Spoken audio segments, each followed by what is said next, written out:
Exodus 12. The Lord said to Moses and Aaron in Egypt, "This month is to be for you the first month of your year.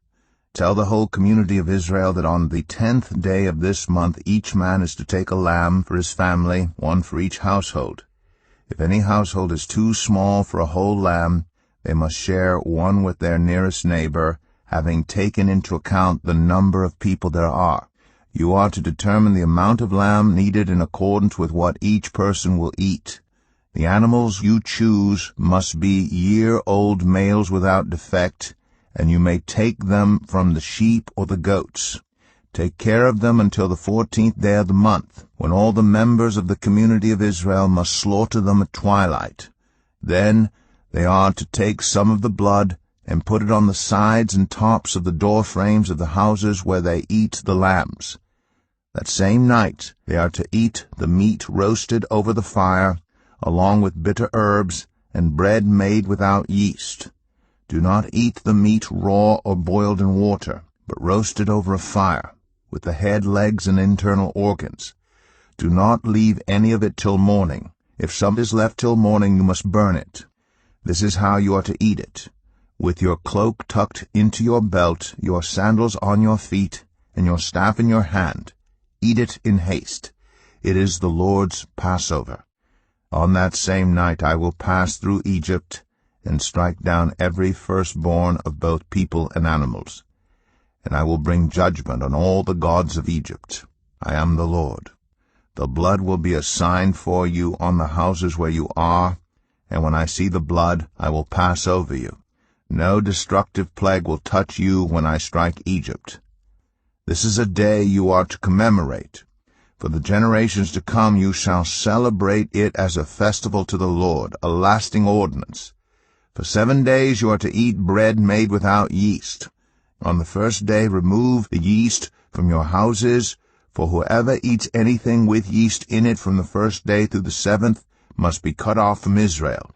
On the first day hold a sacred assembly, and another one on the 7th day.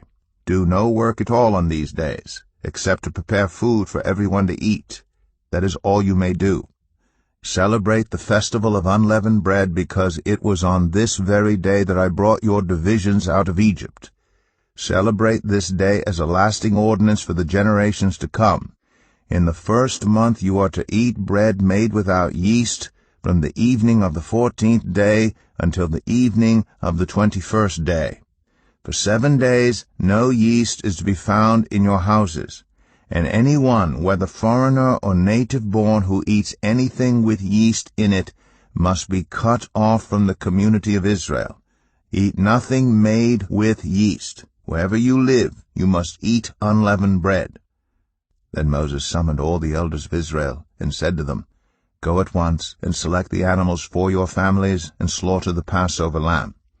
Take a bunch of hyssop, dip it into the blood in the basin, and put some of the blood on the top and on both sides of the doorframe. None of you shall go out of the door of your house until morning. When the Lord goes through the land to strike down the Egyptians, he will see the blood on the top and sides of the doorframe, and will pass over that doorway. And he will not permit the destroyer to enter your houses and strike you down. Obey these instructions as a lasting ordinance for you and your descendants. When you enter the land that the Lord will give you as he promised, observe this ceremony. And when your children ask you, 'What does this ceremony mean to you?' then tell them, 'It is the Passover, sacrificed to the Lord, who passed over the houses of the Israelites in Egypt and spared our homes when he struck down the Egyptians.'" Then the people bowed down and worshipped. The Israelites did just what the Lord commanded Moses and Aaron. At midnight the Lord struck down all the firstborn in Egypt, from the firstborn of Pharaoh, who sat on the throne, to the firstborn of the prisoner who was in the dungeon, and the firstborn of all the livestock as well. Pharaoh and all his officials and all the Egyptians got up during the night, and there was loud wailing in Egypt, for there was not a house without someone dead. During the night Pharaoh summoned Moses and Aaron and said, "Up, Leave my people, you and the Israelites. Go, worship the Lord as you have requested. Take your flocks and herds, as you have said, and go, and also bless me." The Egyptians urged the people to hurry and leave the country, for otherwise, they said, "we will all die." So the people took their dough before the yeast was added, and carried it on their shoulders in kneading troughs, wrapped in clothing. The Israelites did as Moses instructed, and asked the Egyptians for articles of silver and gold, and for clothing. The Lord had made the Egyptians favorably disposed toward the people, and they gave them what they asked for. So they plundered the Egyptians. The Israelites journeyed from Ramses to Succoth. There were about 600,000 men on foot, besides women and children. Many other people went up with them, and also large droves of livestock, both flocks and herds. With the dough the Israelites had brought from Egypt, they baked loaves of unleavened bread. The dough was without yeast because they had been driven out of Egypt, and did not have time to prepare food for themselves. Now the length of time the Israelite people lived in Egypt was 430 years.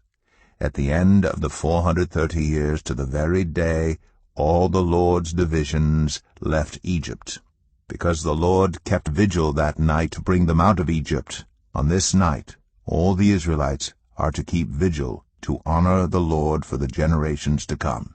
The Lord said to Moses and Aaron, "These are the regulations for the Passover meal. No foreigner may eat it. Any slave you have bought may eat it after you have circumcised him, but a temporary resident or a hired worker may not eat it. It must be eaten inside the house. Take none of the meat outside the house. Do not break any of the bones. The whole community of Israel must celebrate it.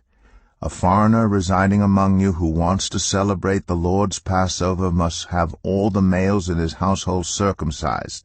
Then he may take part like one born in the land. No uncircumcised male may eat it. The same law applies both to the native-born and to the foreigner residing among you." All the Israelites did just what the Lord had commanded Moses and Aaron, and on that very day the Lord brought the Israelites out of Egypt by their divisions.